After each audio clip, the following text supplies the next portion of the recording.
the entire country is going through an economic crisis. All of Spain has completely defaulted. There's nothing left for people to live on there anymore. That's why so many people are trying to flee to Ireland.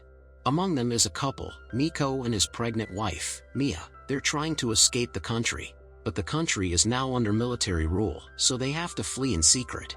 They've paid some people money to hide in a shipping container and leave the country by ship. But as I mentioned, the country has completely collapsed. There's no value in honesty anymore. The person helping them escape demands even more money, but Nico doesn't have that much money, and that wasn't part of their deal. What will Nico do now? He's forced to ask his wife for her ring, likely their wedding ring. The one thing his wife doesn't want to give up. But if they want to escape, they have to do it. In exchange for the ring, they secure a place in a small shipping container, which will take them out of the country. Well, I hope you enjoy survival movies. And if the movie is one that completely paralyzes you with suspense, how great would that be? The movie is called Nowhere. It's a Spanish film, released on Netflix in 2023. And if you're new to my channel, make sure to subscribe. As I mentioned earlier, the entire country is in crisis. In that small container, it's not just Mia and Nico, but many others seeking refuge, and they all are trying to escape the country. Many of them, like Mia, are also pregnant. Nico is extremely worried about his wife. They've already named the baby in Mia's womb, Noah. Nico steals a Snickers bar from somewhere, and Mia asks where he got it from. Nico doesn't tell her and even warns her not to eat it. He says they will eat it to celebrate when they finally reach Ireland. For now, she should take care of it. Both of them are deeply concerned about the baby because they already lost their first child, a daughter named Numa. Mia blames herself for their daughter's death, but the truth is, soldiers took Numa and killed her. Spain is under military rule at this time, as I mentioned earlier, and nothing is within their control. At one point, their truck comes to a stop, and the container door opens. More people enter, also trying to escape the country. In fact, people are being smuggled in these containers for money, but the container is already full. How can so many people hide in that small space? The smugglers, showing their guns, force some people out of the container. They say another container is coming for the second group of people. This is how Mia and Nico are separated. They can't protest or say anything because the smugglers are armed. Mia can't do anything but watches through a crack in the container as Nico and the others are taken away in container number 107. Fortunately, they both have phones. Mia immediately calls Nico, and he promises they'll be together again soon. As their journey continues, the situation on the streets and in the country becomes even clearer. A very common operation strategy is being used. Soldiers are separating young children from their parents, torturing them, and even opening fire on them. Mia witnesses these horrific scenes through the crack in the container. But their danger isn't over yet. The truck is stopped at a checkpoint guarded by soldiers. The driver is forced out of the truck, his papers are taken, and he's questioned about what's inside the container.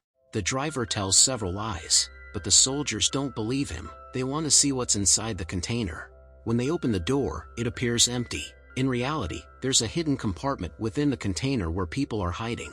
However, the soldiers become suspicious, because the amount of space they see from the outside doesn't match the space inside. They start to suspect something. The soldiers begin threatening everyone inside, saying they'll open fire if they don't come out. They use sweet, manipulative words to lure the people out, but Mia had already anticipated this. Therefore, she climbs on top of a box inside the container. Meanwhile, others open the secret door and start coming out. As soon as the soldiers see this, they start shooting. They show no mercy. Every child, every woman, everyone is brutally killed. Mia knows what's about to happen, so she quickly sends Nico a voice message, telling him to hide. The soldiers are gunning down everyone. However, there's still no response from Nico. Later, the container reaches its destination, the ship, just as they had planned. But Mia is now alone. Everyone who was with her has been killed. Only their belongings, stained with blood, are still there. However, Mia's luck isn't as good. Escaping the country won't be that easy for her. It's as if nature itself is punishing her. As the ship carries the shipping containers, a massive storm suddenly hits, almost sinking the ship, and the containers are swept away into the open sea. The next morning, Mia regains consciousness. Through the small hole in the container, she realizes she's in the middle of the ocean, surrounded by nothing but water. Water is also seeping into the container through the hole. She can't escape because the container is locked from the outside. Mia is completely trapped inside. Due to the accident, her phone is no longer working. She finds another phone in the container, but she can't use it because it's locked with a password. How can she let anyone know about her situation, or even find out what's happened to her husband? Mia begins opening the boxes inside the container, but she doesn't find anything particularly useful. There are just some boxes, tape, and a few electronic items. However, in one of the boxes, she finds alcohol. Suddenly, Mia hears the desperate cries of many people. Another shipping container is floating nearby, container number 107, the one she saw her husband enter. It's slowly sinking into the ocean, and the people inside are screaming for help. Mia is powerless to do anything. Her hands are tied. She watches helplessly as those people drown right before her eyes. What can Mia do now? She has a knife. She stares at it, thinking about ending everything by cutting her wrist. But she wouldn't just be taking one life, she would be killing two. Her baby is still inside her. For the sake of her child, Mia decides not to do it. Water is still entering the shipping container, so Mia uses tape to seal the holes where the water is coming in. She tries to get some of the water out of the container and keeps trying to call her husband. Eventually, Nico calls her. Mia had inserted her SIM card into another phone, which belonged to someone else. Nico tells her that he wasn't inside that shipping container after all. Their driver had dropped them off in the city, and now Nico is hiding somewhere safe. Mia tells Nico about her situation, that she's floating in the middle of the ocean inside a container. She pleads with him to come and rescue her. Of course, Nico can't get there right away, but he promises that he will come and save her. In the meantime, Mia has to survive. Nico knows Mia is a strong and brave woman, and he loves her dearly. He urges her to survive, at least for the sake of their baby. But the dangers keep coming, one after another. Mia's time to give birth has come. That night, a massive storm suddenly hits the ocean, and at the same time, Mia starts feeling severe pain in her stomach. She realizes it's time to give birth. There's nothing Mia can do, and in that water-filled container, she delivers her baby. After Mia cuts the umbilical cord, she places it in a lunchbox. The umbilical cord is the vein that connects the mother and baby. Meanwhile, her newborn baby Noah keeps crying, which is natural for a baby. But Mia needs to feed her, and what can she feed her with? The baby was born prematurely, and Mia's milk hasn't come in yet, so she can't feed Noah. Surviving in that container is becoming incredibly difficult for Mia. On one hand, she has to keep getting water out of the container. On the other, she's trying to cut her way out of the container to escape. Meanwhile, Noah is constantly crying. Luckily, the next day, Mia is finally able to breastfeed her baby. Noah stops crying at last, but now the question is, what will Mia eat? She's running out of food. The intense hunger is keeping her from sleeping. And on top of that, she doesn't have enough energy to keep cutting through the container with the drill machine in order to escape. She needs to eat something, so out of desperation, she starts eating the umbilical cord she had placed in the lunchbox, the very part of her body that once connected her to her baby. But just then, the container suddenly shakes, as if something is hitting it. Her baby starts crying louder. It seems like a sea creature, maybe a large fish, a shark, or even a whale, is ramming into the container. Mia somehow survives the moment and focuses on her goal again, escaping from the container. However, the drill machine has stopped working, it's out of charge. So, she tries to cut her way out using a knife. On top of that, there's no drinking water left, and she can't drink the seawater. In desperation, she starts drinking the droplets of water that form from condensation on the walls of the container due to the cold and heat. Mia is now overwhelmed by hunger and thirst, and she begins hallucinating.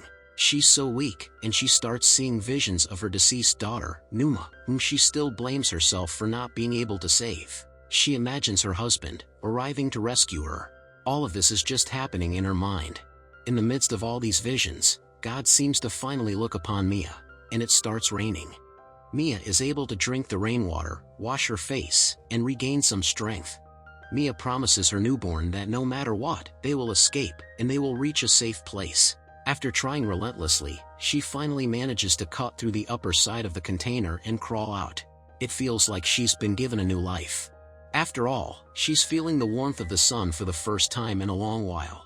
When Mia dips a small cloth into the water, she suddenly notices a group of fish swimming toward it. She realizes that at least there's something to eat, but how will she catch those fish? It's not an easy task, and Mia is utterly exhausted. As she contemplates her next move, she spots an airplane flying overhead. She thinks that if she can reflect sunlight off a piece of glass, she might be able to signal her location to the plane. In the rush to find a way to signal the plane, Mia accidentally cuts her leg on a sharp edge of the container. The wound is deep, and it's bleeding severely. She knows she has to treat it somehow. As I mentioned before, there were several boxes inside the container with electronic items. Mia smashes these apart, pulls out the internal wires, and uses them to stitch her leg wound shut. Mia continues to weave the rubber cords into a fishing net, fully aware that survival depends on her ingenuity. After much effort, she finally manages to catch some fish, bringing a sense of relief amidst her dire situation. At least, now she has food to sustain her. Days turn into a blur, but Mia remains resolute, never once giving up hope. She pours all her energy into her fight for survival. The live fish swim in the tiffin box, and she carefully keeps them for later meals. Alongside, she writes heartfelt messages on scraps of paper and places them in empty tiffin boxes, sending them adrift in the ocean. Each note is a plea for help, a desperate reach for connection with the outside world. As night falls and silence envelopes the ocean, Mia engages in gentle conversations with her newborn. Talking to her baby alleviates the crushing solitude she feels, reminding her of the love and bond that drives her to endure. She finds strength in those moments, reaffirming her commitment to survive for both herself and her child. She keeps looking at their old photos. When everything was normal, when everything was stable, their country was still okay back then. They had a small shop. Her husband, Nico, used to run it, and everyone loved him. Nico was a very good person. Even when the country was plunged into crisis, Nico still tried to help many people by giving them products from their shop. As I mentioned, there was some alcohol in that container, which helped Mia clean her wound and light a small fire inside the container. Of course, they were in the middle of the sea, and it was quite cold, so they had to keep themselves warm, especially her newborn baby.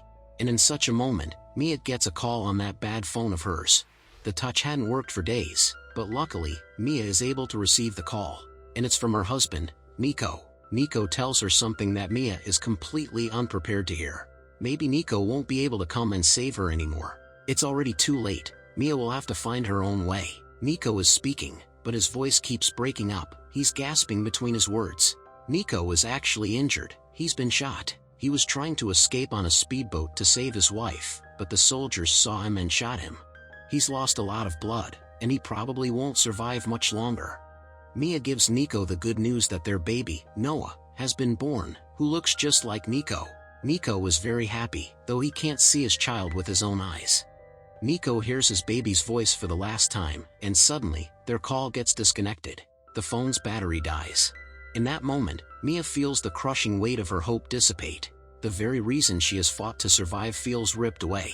Her love for Nico, the anchor of her existence, is slipping into nothingness. The world outside the container feels darker and more isolating than ever as she realizes she must navigate this perilous journey alone. Mia still kept that Snickers with her. Nico had told her that when they reached their new place, they would eat that Snickers to celebrate, but that didn't happen. Time keeps moving at its own pace, and water is slowly seeping into the container, making it heavier. So, Mia used the wood from the boxes in the container to build a raft, where she placed her baby. And in the midst of all this, Mia sees a glimmer of hope, a seagull. Mia realizes that if the seagull is here, land must be nearby. The land might be a bit far, which is why she can't see it, but it's definitely not too far. She knows she has to survive somehow. As time passes, the container sinks into the water. Mia is floating in the sea and her baby on the raft. But there's a large whale in the water. When the container sank, Mia became separated from her baby. She doesn't know where the raft has floated in this vast ocean, and her baby isn't making any noise that could help her locate him. But at that moment, the whale suddenly sprays water, and it splashes onto the baby, causing him to cry. That's how Mia finds out where her baby is. In that moment, the whale turns out to be like an angel, appearing just at the right time. Mia survives through the entire night like this, and finally, morning comes. She's completely drained, with no strength left in her body. All the dead fish from the container are floating in the water, and the seagulls start gathering to feast on them. Meanwhile, quite some distance away, a fisherman was out on a boat with his entire family. The girl on the boat notices that the seagulls are gathered over a specific spot on the water. She moves closer and sees a raft with a baby on it. They immediately rescue the baby. But Mia isn't there. They notice a rope tied to the raft, trailing down into the water. They start pulling on the rope and eventually, a girl emerges from under the water. Mia had completely given up, but the people on the boat hadn't. They keep giving Mia back-to-back CPR. They try their hardest, and finally, they manage to bring Mia back from death. When Mia regains consciousness, she sees her baby, Noah, who is perfectly safe. Mia has been saved. They are safe now. Now aboard the boat, they head toward Ireland, the very place Mia and Nico had dreamt of reaching together. And this is where the story of the movie ends. Well, I mentioned at the beginning how I felt about this movie. The storytelling, every bit of music, Mia's acting, each element breathed life into the film in a unique way. And to be honest, if you've watched the movie, you'll be able to feel that too. By the way, let me know in the comments how you liked my video. And don't forget to like the video if you enjoyed it. That's all for my rambling for now. Goodbye for today. Stay safe, stay healthy.